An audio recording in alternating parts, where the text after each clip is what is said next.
Hi guys, and welcome to another episode of Costa Rica Crypto. And today I have the honor and the pleasure of speaking to Mr. Douglas Horn, who is the founder of Telos. And I want to just say hi, and I want to welcome you. And kind of to kick it off, I like to dig a little bit into people's backgrounds. First thing I did was checked out your LinkedIn. I noticed that it's not your first job in the space, Douglas. Can you give us kind of a summation of where you came from and then kind of where you got bit by the crypto bug and how it brought you to where you are today?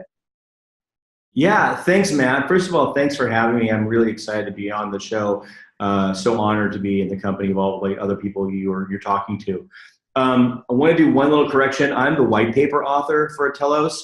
I'm not the founder. You know, it'd be very hard, I think, to have somebody called a founder of something that's so closely adheres to EOS itself.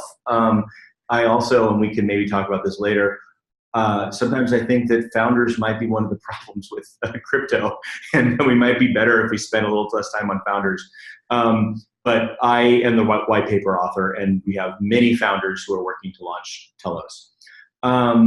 So like a lot of folks, I actually started out mining on like just an idle computer that I had long enough ago that you could do that, I guess. And it grew into, you know, it's consuming. To anyone who's done that, it's, you know, you start thinking about it and how you can get how you can get a graphics card. And so I had and a lot of enthusiasm and a little bit of resources there. I just kept building on that, and I expanded, you know, into a decent sized proof of work mining operation, and then some into like proof of stake and like things like Darkcoin, which is now Dash, and I was enjoying that. It was fun. I would do a little trading and stuff like that. But deep down, I was always waiting around for the cool shit that Andreas Antonopoulos was talking about in his TED Talks.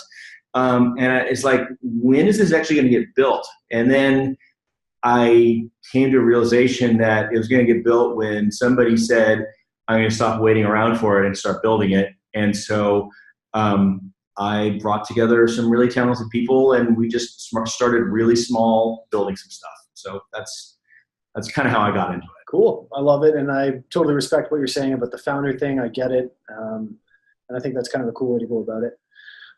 I guess we had kind of a pre-talk, and when I was creeping your LinkedIn, as I always do, I noticed that you've done a lot of work in media. And one of kind of the things that we talked about was the way that no skill that you learn in your lifetime has not contributed to where you are today. What would you say, if anything, some of the skills that you've learned either in media or in your previous involvement with cryptocurrencies that kind of surprise you? You've got some really, really good utility out of while doing your life work right now. Yeah. Well, one thing that surprises me is I've been training this my whole life. I just didn't know it. You know, you know, like a lot of people in crypto, I actually kind of did a lot of different things, kind of creative areas. I wrote some novels. I wrote some sorts of computer programming books. I was a magazine writer and back for computer programming magazines when such a thing actually existed, right? On paper, no less. For several years, though, for the last few decades, anyways, I made my living as a writer, director, producer on film and television and video projects. And that's been an education. I was also a game inventor for some high-end, you know, big game places that you might have heard of, just as a producer and inventor for those. And so that taught me a lot of things. I guess the skill that I learned most from the media business was delayed gratification. And I think that's paying off. I think from directing, sharing your vision and trusting your vision and getting other people to buy into it has been a really expensive, sometimes a really important experience. And figuring out how to keep people inspired and organized on a project when they're not necessarily getting paid or not getting their rate or whatever, that is without losing focus. that's an important skill that we're applying to Telos. I mean, no one's getting, mostly people aren't getting paid. The people on my staff, a few people on staff are getting paid, but the people who are paying them are not getting paid, right? So we're either keeping individuals going on the project, or we're keeping the few employers who are super into the project continuously excited about it, so that they are keeping the people on the project, which is what we need, because we're biting off a lot, and we need the 75 plus contributors that we have right now. We need more, right? So those are good skills that help me. I agree. Yeah, absolutely. We're gonna dig into the project here in a couple of seconds, but I always like to ask people, because I think people want to know. And once again, going back to your LinkedIn, I noticed you've got a ton of sailing. Know that you were into wrestling when you were younger, which is similar to some of my other interests. Wow. Yeah. We don't talk about that a lot. Yeah. But I'm glad you did. That's cool. So way back when, I was kind of really fortunate to be a member of on the Pac-10 Championship USC sailing team. So it's kind of cool shocking to me to ever think that I was actually a Pac-10 champion athlete. That was a long time ago. In high school, I was also on a championship wrestling team. But here's the thing: those teams, the reality is those teams had so much talent that they would have done it without me. So kind of on wrestling, I just, the coach would just say, just don't get pinned and we'll win this match. And on the sailing thing, I think I just had to not fall out of the boat and we would have won. So it wasn't so great. So I don't want to overstate my contribution, Parts that I was particularly good at. I was on the volleyball team and I was terrible, but we won the provincial championship. I mean, I think I played a game, but I was there, so it counted, right? Yeah, you were right there. You were right there with them. That's kind of me, adjacent.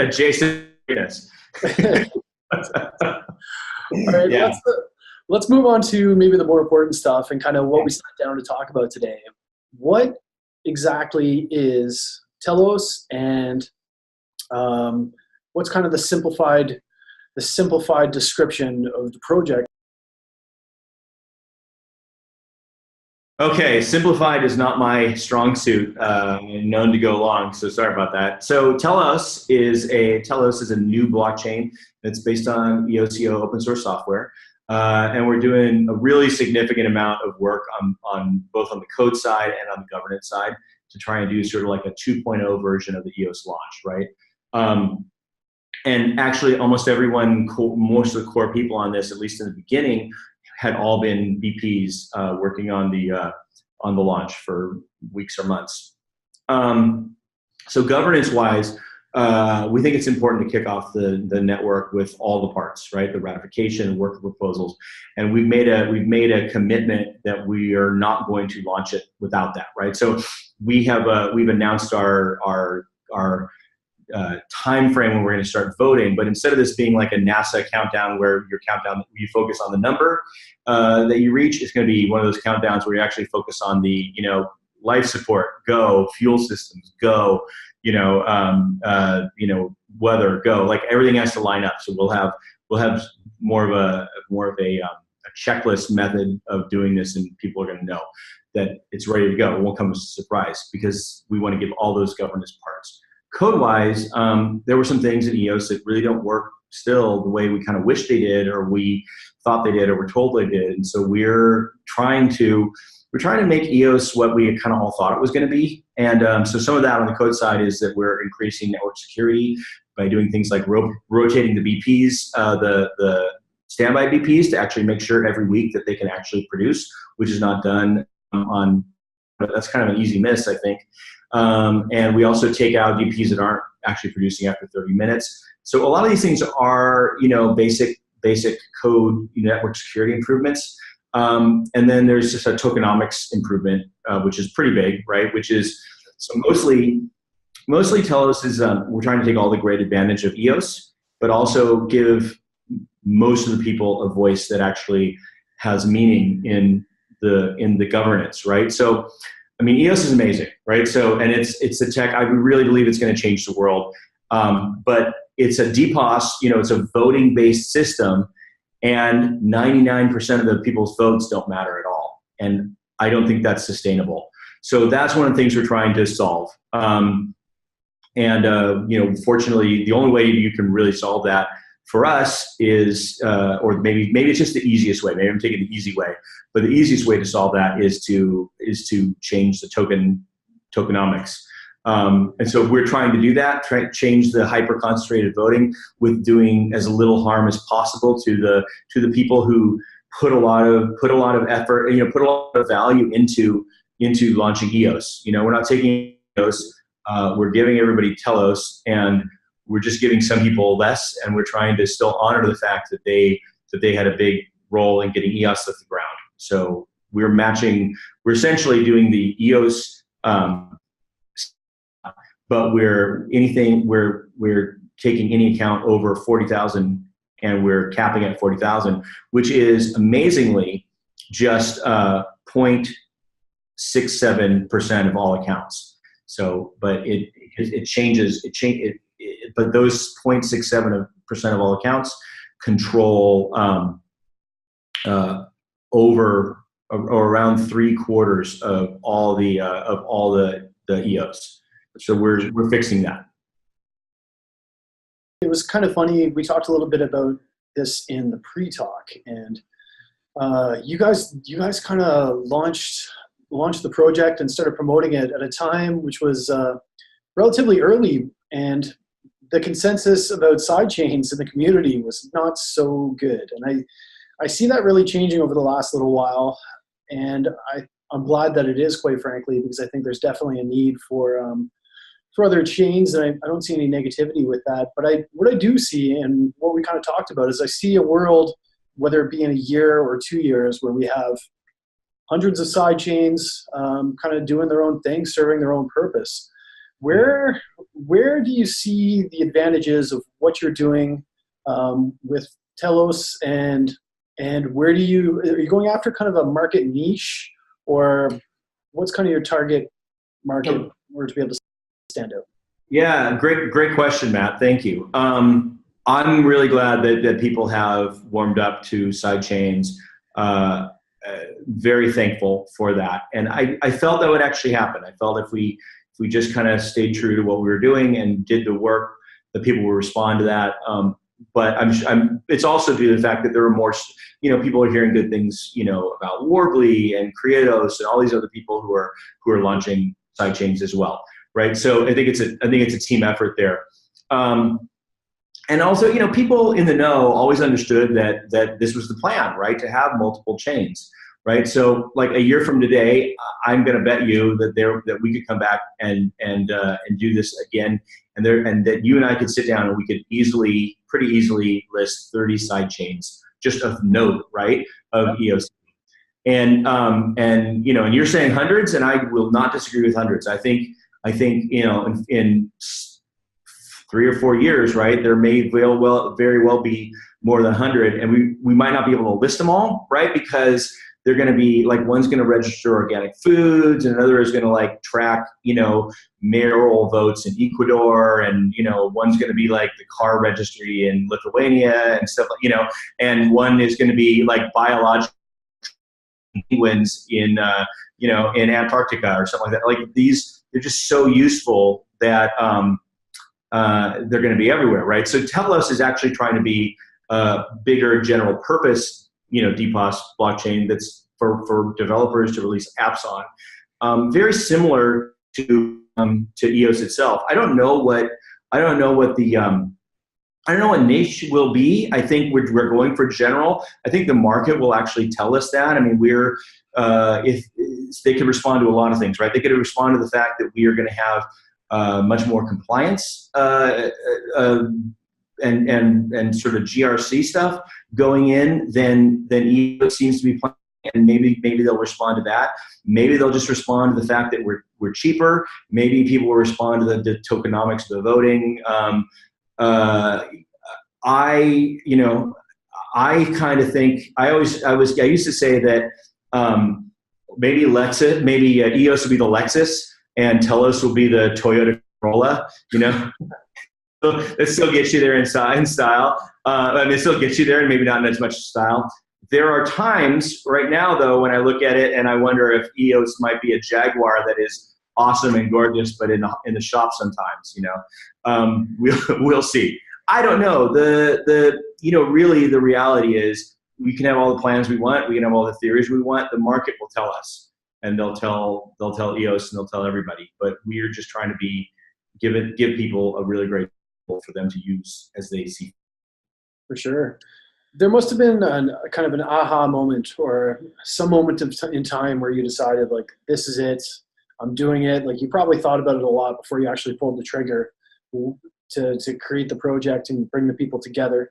What was that moment? What did that look like? Was it a conversation? Was it, It was, so it came out about a couple of different things. So I told you I used to have a job designing games. And so game theory was very, I was always interested in that. I developed a couple games that were kind of based on commons style negotiations, and just always something I loved, trying to figure out how to get from the tragedy of commons to the success of the commons. I also happen to have a degree in East Asian languages and cultures, and I've lived and worked in Japan and China, and a number of places around Asia, speak some of the languages to varying degrees. And so I knew that the thinking there was different. Like, we're assuming, I was afraid that, so there's a Max Planck political thought called consensus theory, which is essentially applies to America, in that America works as a democracy because people generally have the same idea of what America is supposed to be, right? And I think that can be applied to any kind of open democratic system. So the question came to my mind, in a common situation, does the EOS ecosystem actually have a consensus theory in those terms? And I think I was extremely hopeful, but concerned. And so when I saw things start to happen, I would say to, people, because we were working on this, I would say to people, I think there's a chance that this could happen. And if that does, then that sort of starts a slippery slope. And so some of those things that I was thinking would happen in months or years were starting to happen in days or weeks. And I was really concerned that this is going to be, with the potential that this could go the wrong way, and all the great things about it might get away from us because of some of the weaknesses. And so I just started writing, honestly, just for myself, just as that kind of, I think you're probably a writer too, and that sometimes you just get those ideas out by putting them on paper, and you don't know what you thought until you see what you wrote, right? So I started that, and I would share that. It never intended to have this be a fork or anything other than, maybe a medium article here or there. But people started responding. I saw, I wrapped my mind around some potential at a white paper, and or what essentially was a white paper, and some people were really responding to it, and either wanting to get involved, or wishing me well. Good luck with that. Of course. So that's kind of how I just, honestly, I'm so amazed by the potential of EOSIO that it would have just been a crime for this not to work. And I'm at a phase in my life where when I started saying, stop saying who's going to build this, and started saying, I think I maybe better try to build something small, that same thinking kind of comes into I could just sit around and watch the train wreck, or, that pedestrian dodges the oncoming car, or maybe I could get in there and try to make something work. And this is my way of doing it. It's definitely not meant to derail EOS. I think that there's plenty of room for everybody, right? And that's my goal. So, but that's that it was just like a bunch of ideas that came about. It started with writing a single word on a white paper and kind of just steamrolling. A lot of things start that way, don't they? They really do. My God, they do. Yeah, it's it's funny you should say that. I guess if we were to, and I know simplicity is never easy when you're talking about a side chain, but how does the voting differ? How does the voting structure of Telos kind of differ from the voting structure of EOS? What have you kind of changed there? The voting. So the biggest change, I think. So the biggest change of voting actually is that you can vote for your arbitrators. I think that's the biggest thing we haven't talked about yet. But there's nothing's appointed, right? So anything that we're going to vote for, we may actually get to a point soon where we also are voting for the people who have merge capability on the GitHub for code. That's something we're working for. But you can vote for your arbitrators. They have to run just like a BP. I think that's kind of a big thing. One of the things that we're talking, I think you probably mean, is the inverse weighted voting. And what that is we're trying to. So here's the short version with inverse weighted voting. The fewer BPs you vote for, the less each vote is worth. You vote for 2, it's worth less than if you vote. Each of those is worth less than if you vote for 30.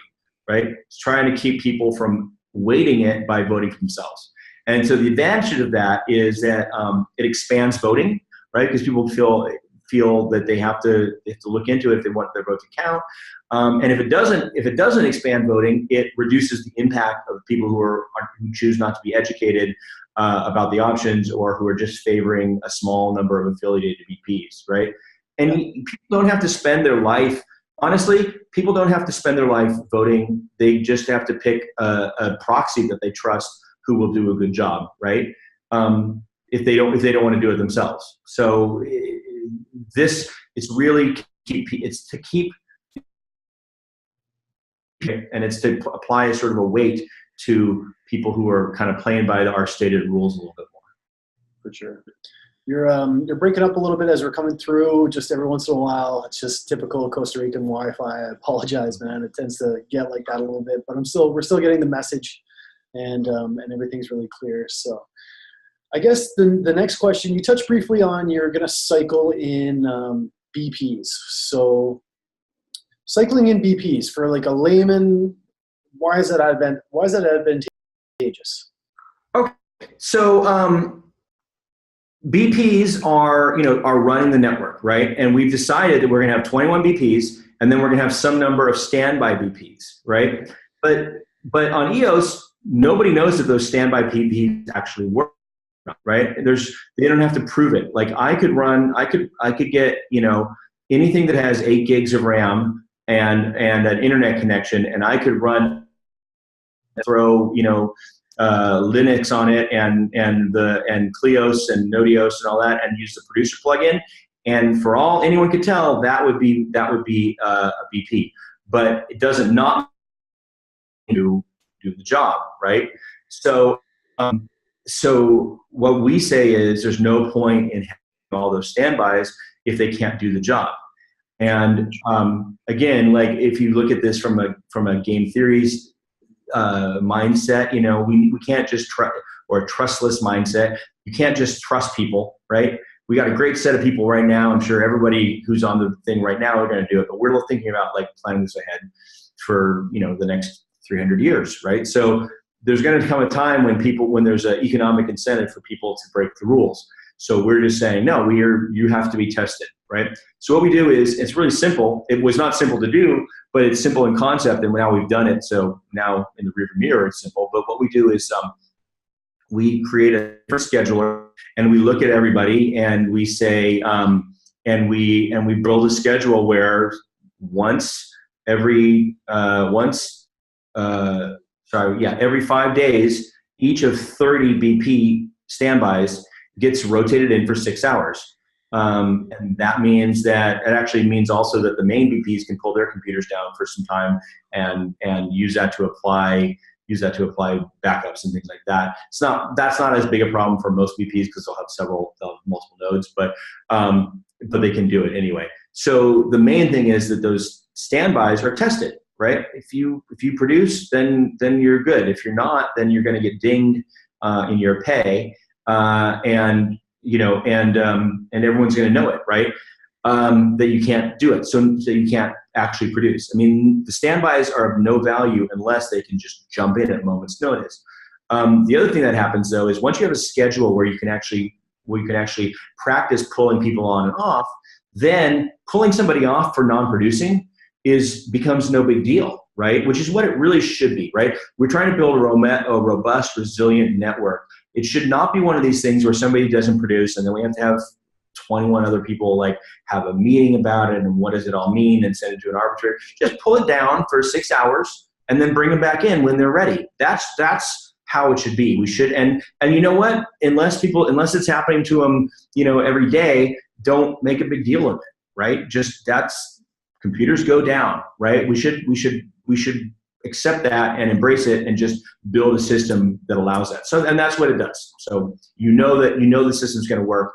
And then further, you never get to a point where 3 or 4 or 5 are down and you're risking having to pause the network because you pulled them out in 30 minutes, right? You didn't have to have like a 24-hour window where more people can go down. Because what if there's another Icelandic volcano or something like that, and there's big blackouts across some areas, or right now on EOS, one earthquake in Shenzhen is going to take up 3/4 of the network.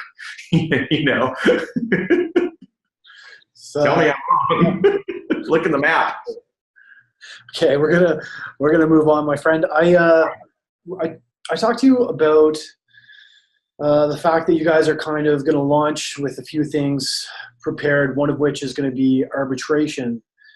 You're kind of in a position where you got to kick back, watch and participate in the EOS launch, and then make some moves based on some of the lessons learned. What are some of those lessons? What are some of the things that you've pulled away from the launch? Like, we both know I'm a huge EOS fan, and the EOS launch was fantastic, but there clearly were some lessons in the way that maybe you could maneuver to be able to make things a little bit cleaner, a little bit quicker. What are some of those lessons? Okay, yeah, I mean, we're absolutely standing on the shoulders of giants here. We are going to school off EOS or whatever. We're no denying those things. We would be, at the same time, we'd be fools not to look at those things and try and fix them if you get a do-over, right? And which we do. So we're lucky with that.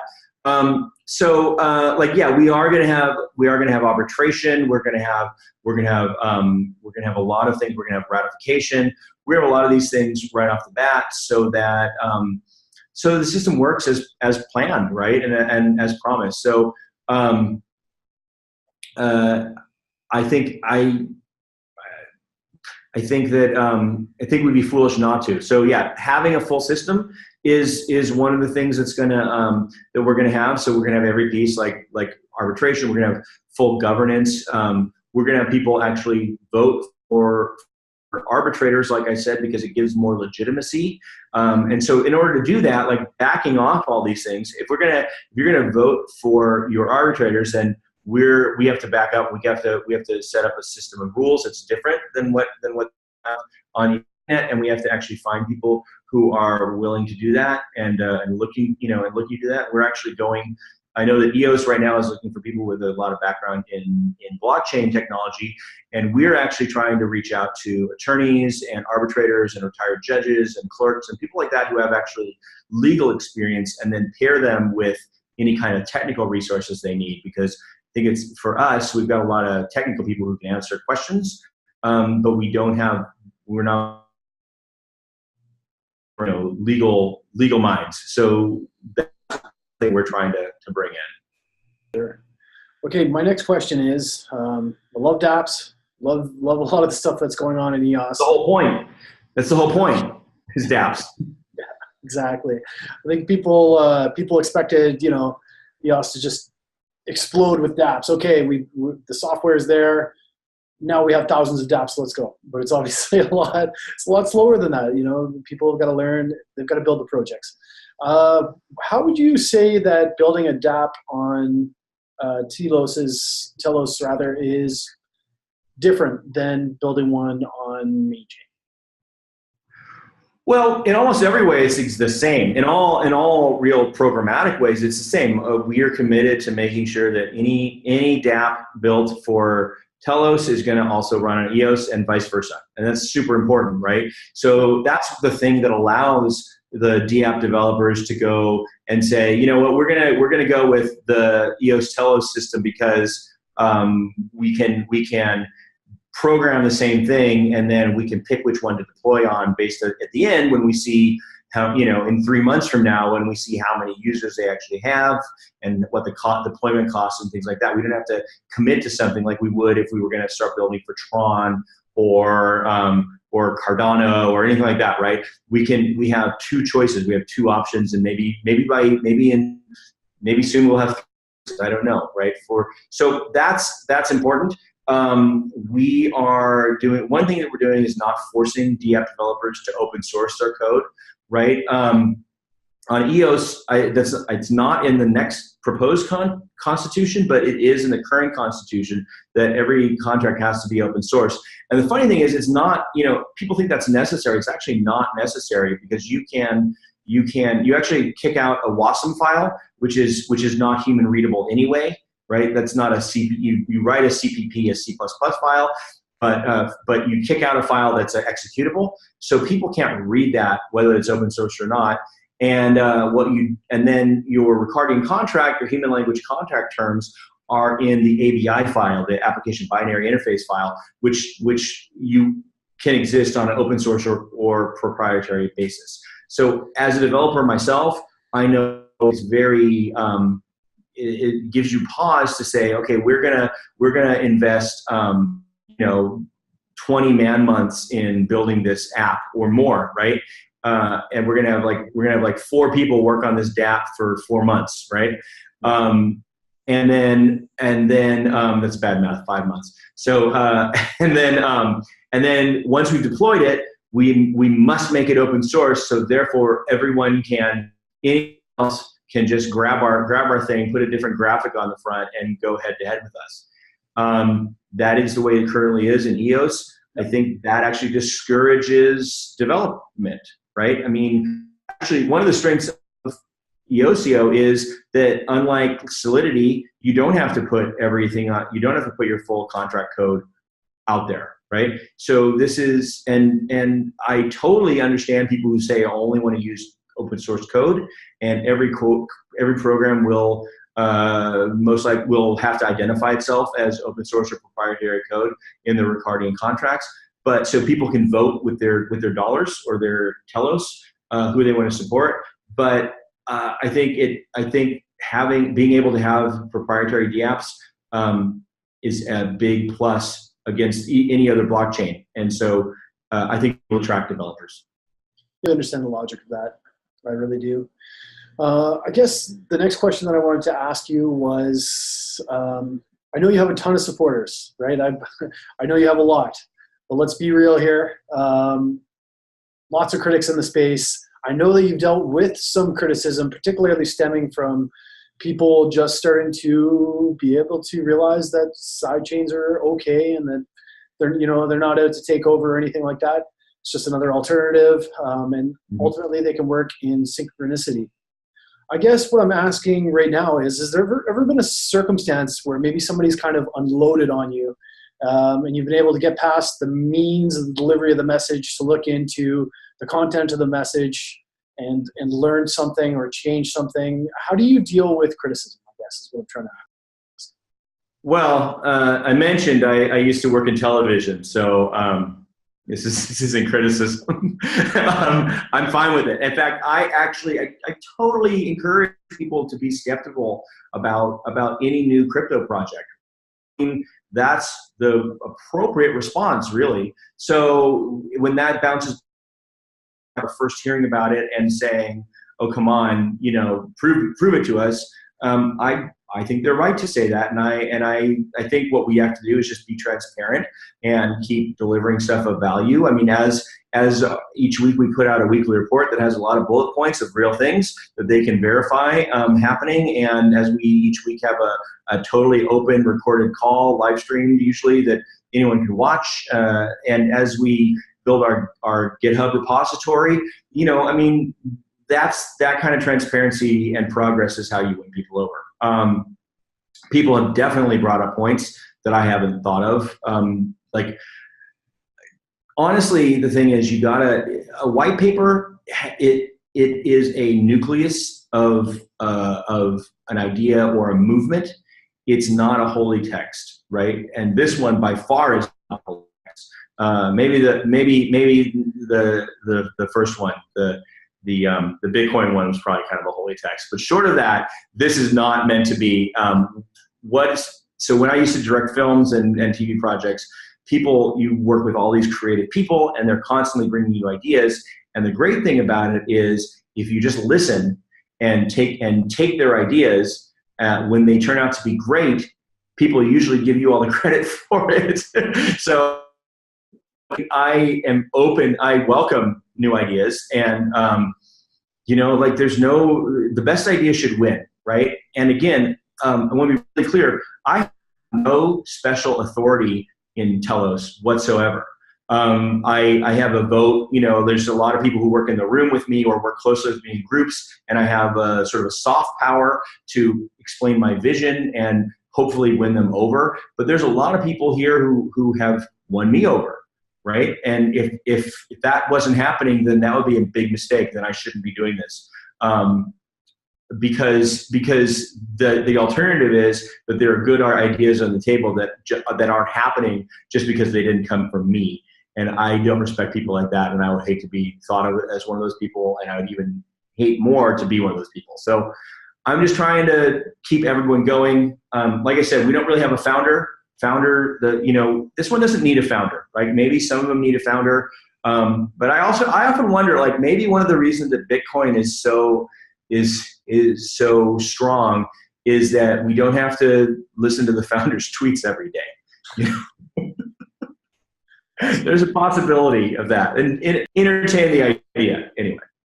For sure. All right, we're going to move on a little bit. I guess my next question for you was more of kind of a life question. I always tell people, in my own personal view, that motivation is fleeting, and in this industry, you need a lot of motivation. And when somebody asks me, what motivates you, I say, I'm only motivated sometimes, and when I am, I just ride the wave. How do you find motivation, and how would you kind of describe your work-life balance at this point, and how do you maintain that motivation? Well, I'm a lot older than you, Matt, as the HD video can clearly show. So here's the thing. I've seen this movie before. And big spoiler alert, the way it ends is that big corporations get their hands on all the technology that was supposed to make our lives better, unless we stop them from doing that, right? And so I was there for the web explosion. I was there for mobile, and I watched each of those things be kind of a promise of P2P power that didn't happen, that got usurped. And I see the groundwork for that happening in blockchain. And I would honestly hate to have been warned twice about that, lived through the experience of seeing that, and then miss the chance to maybe have some influence on that.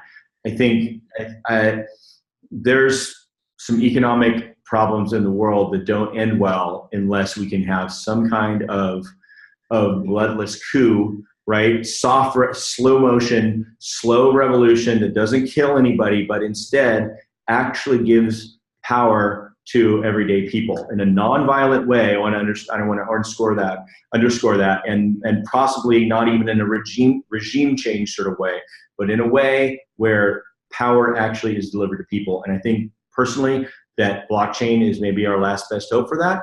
And so that drives me, because I would love to give my kids and everyone's kids and that opportunity. I really believe that somewhere in the world there's the next Mozart or Yo-Yo Ma or Shakespeare or whatever, and this poor kid could be anything, and he or she is in some kind of place where there's no economic possibility or there's no political possibility, and the rest of us just aren't going to get the benefit of all that person could be.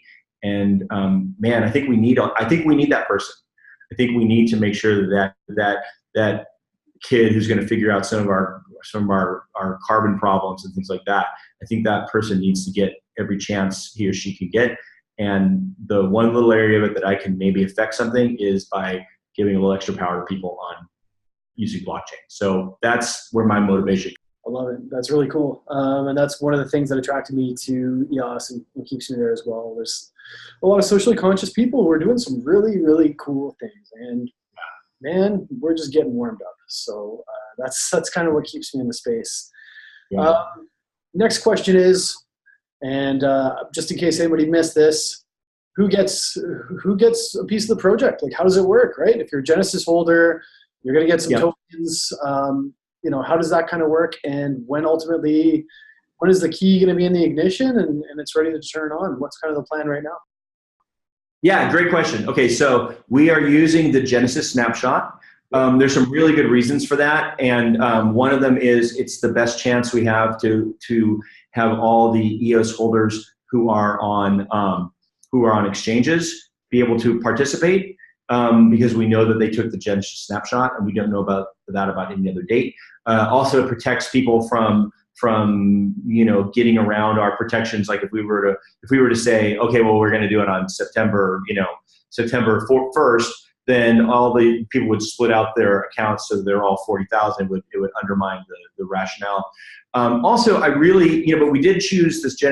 We could have chosen anything, right? We could have chosen the current Ethereum. We could have done anything. We chose EOS.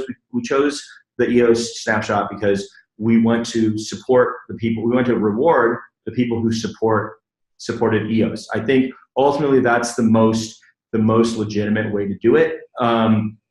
I know, sadly, we are leaving behind some people who've come to it later and who really believe in it, and we are sad to have to miss them but any snapshot we chose would miss who we'd love to have engaged. So we're doing that. We are, as I mentioned, we're capping, which touches only 0.67% of all accounts, which is less than 1,100 accounts. So then additionally, we are creating two groups of tokens. One is a 1 million token pool for community to go. So if you really want to get some Telos, go out. We've announced this on our telosfoundation.io/rewards. There's a video and some rules and stuff like that. But basically, it's a bounty type program where people can make videos or tweet or do community management or hold meetups or write a tutorial or anything like that. And we will get like a really generous, like almost over generous amount of Telos. So some people are going to do really well that way. And then the currently 75 contributors, which we expect to be over 100 by the time we actually launch, who are coming in and doing meetings and stuff like that, and on working groups and either writing code or contacting DApps and trying to onboard them, or contacting changes and trying to going through that onboarding process, or translating things into, I think we have 10 languages now. All those many necessary functions. Those people are all going to be rewarded using a really great system that I think is going to be really beneficial going forward. It's based on the BitShares slicing pie model, and we really updated it because it's really legit. It's super legit, and we brought in two so far professional expert compensation people to really just kind of nail this down. We have Rob Consdorf at EOS Detroit has written a great front end, which my hope is going to go on Telos blockchain as soon as it's available, and that all our worker proposal systems that are big will use this. By the way, we are going to start with worker proposal systems. I think that's actually super important. I know they're talking about that, removing that. I think that's the democracy, and of course I've been involved with Dash and Pivx and stuff like that, and that's been one of their great strengths is their ability to promote and improve their blockchain through worker proposals. So I'm a big proponent of that. That's out now. You can look at our approach for that, and as well as our approach for ratifying men. Anyway, so so those people are going to share, all those contributors are going to share 6 million, which all in is less than 1.8% of the projected total token supply, which I think you can look across, and for a project that had no ICO, the people are working approximately 5+ man years. It might be up to like 7 man years of total combined work on this in the probably 5 months it will take from very inception with like me starting to type an idea down and talking to people to your Telos is, the network is running. That's probably going to be how much it is. I think that's, we all think it's reasonable. We certainly listened to the community when they were talking about like the previous approach, which is a great example of something that I thought was going to be good. And then the community said, no, this will be better. And I was like, you're right. That will be better. Let's do that. So anyway, that's how people get involved. And if you want to get that, if you want to get Telos, if you want to start having Telos and you weren't part of it, there's a pretty easy way to do it. Just, get on YouTube and tweet and all those things. It's pretty low bar to get, a nice chunk of what could be a really valuable token. Cool. I'll make sure that I link to everything in my notes. So, my pleasure. I want to talk to you about one thing before we move on to some rapid fire questions, and then I'll let you do what you got to do. Okay, so IBC, right? Inter-blockchain communication.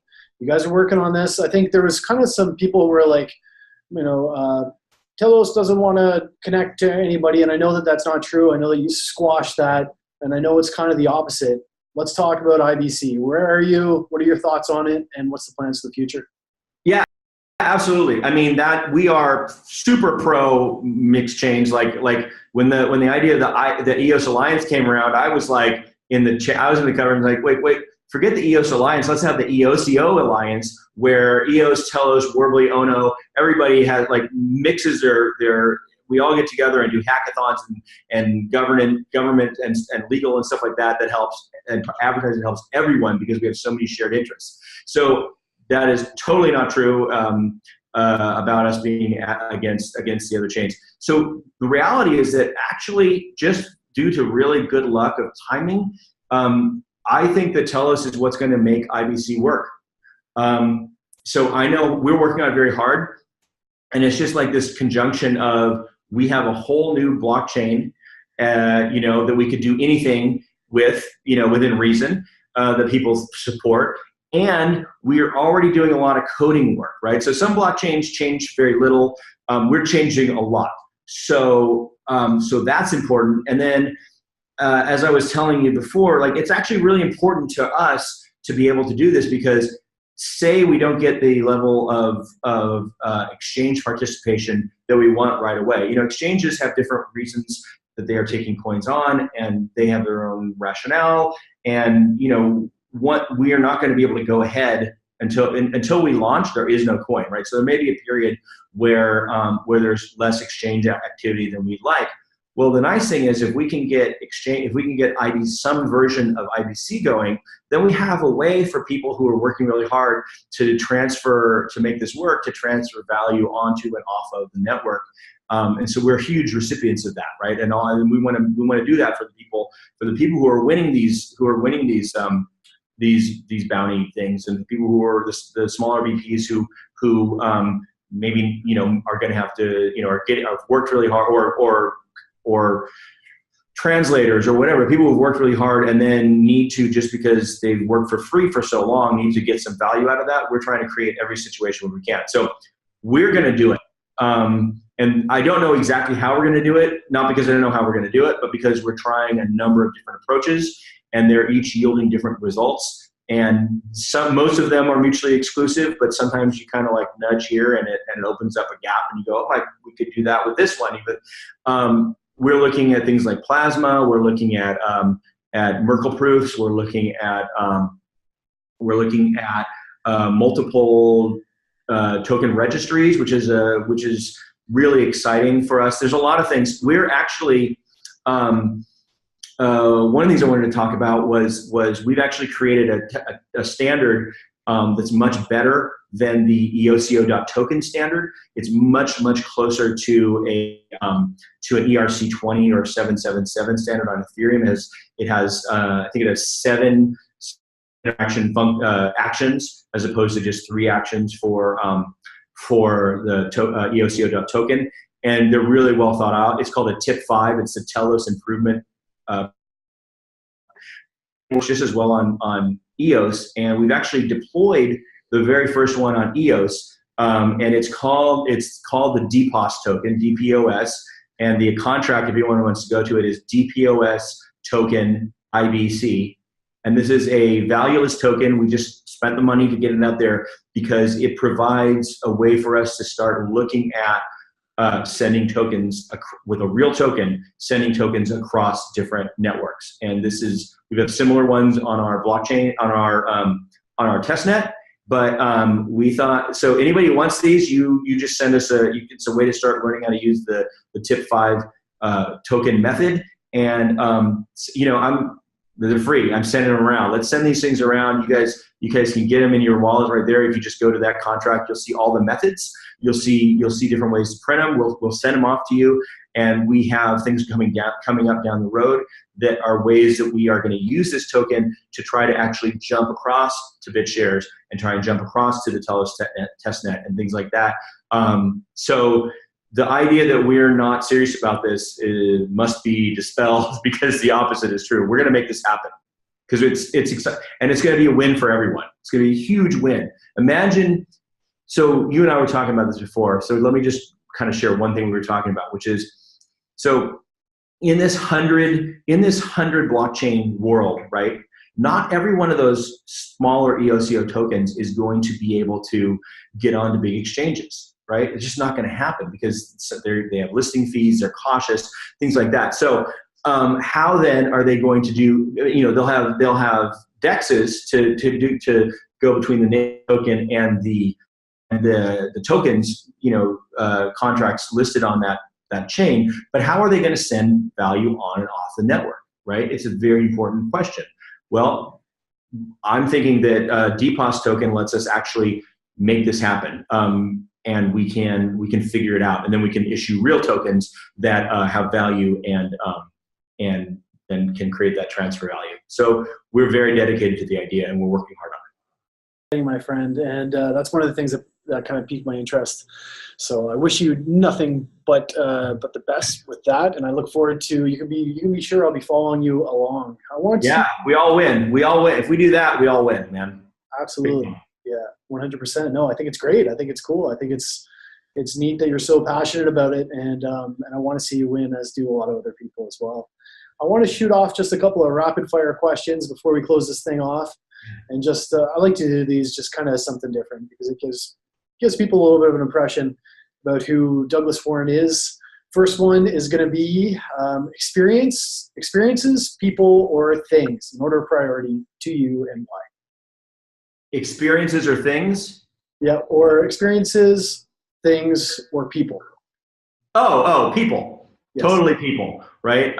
So number 1 is people. Yep. Number 2, right by it, is experiences, because actually, most of the things you do with people are experiences. And then way down is things. If you ever have to manage the disposition of the possessions of a loved one or other people after they are gone, it completely changes your ideas about the value of possessions, right? They say that the things we own tend to own us. So that's awesome. I love it. That's a great answer. And I unfortunately have been through that. And I never really would have kind of thought about it like that, but that's a great analogy. All right. Next one is, I always ask this, but favorite book, or at least a book that you would recommend that everybody reads. Oh, that's the toughest one so far. That's the toughest question, Matt. Sun Also Rises, Huckleberry Finn, To Kill a Mockingbird. No one in crypto should not have read Cryptonomicon. Okay. Neil Stephenson here in Seattle. Good Omens by Neil Gaiman and Terry Pratchett. And Dirk Gently's Holistic Detective Agency by Douglas Adams. That's my one book. like just all mashed together. I love Douglas Adams, Hitchhiker's Guide to the Galaxy, How to Throw Yourself at the Ground and Miss. I love that book. But Hitchhiker's Guide is my favorite 4-book trilogy. Yeah, it's incredible. He did a really good job with it. It captivated my imagination. I don't think the video did it justice, but I love the books. Yeah. Okay, I'm going to shoot another couple more, and then I'm going to let you go and get on with your life here. Most impactful experience in life to date? Being a father and being married for 24 years to the same awesome girl. That's awesome, man. I love it. I guess that's kind of like the last question. We've talked. How do you beat that one? I can only screw it up from there. So Douglas, we've talked for a long time, and it's really been a pleasure. And I want to thank you for sitting down and spending some time with me today. I'm definitely going to be following the project as it goes along. I look forward to hopefully talking to you again sometime. And anytime, man. You have a ton of people watching. I'm going to post all the links for absolutely everything below. And I wish you nothing but the best. And I look forward to seeing how everything unfolds. Thank you so much, Matt. I'm really excited to have had this opportunity. Great questions, the best questions, really. Can't wait to come back. Why don't we'll make a date. We'll come back in a year and we'll do a catch up, or hopefully sooner too. But we'll see where we are. It'll be just because it'll be mind blowing, man. Just because it'd be cool to watch those two back to back. For sure. I'll stay in touch in the meantime, and I'm sure that we'll have you on again before then. But please. You, sir, have a fantastic night. It's been an absolute pleasure talking to you, and I look forward to seeing what's next for the project. Thanks, Matt. I appreciate it. All right. All the best. I'll see you soon. Bye.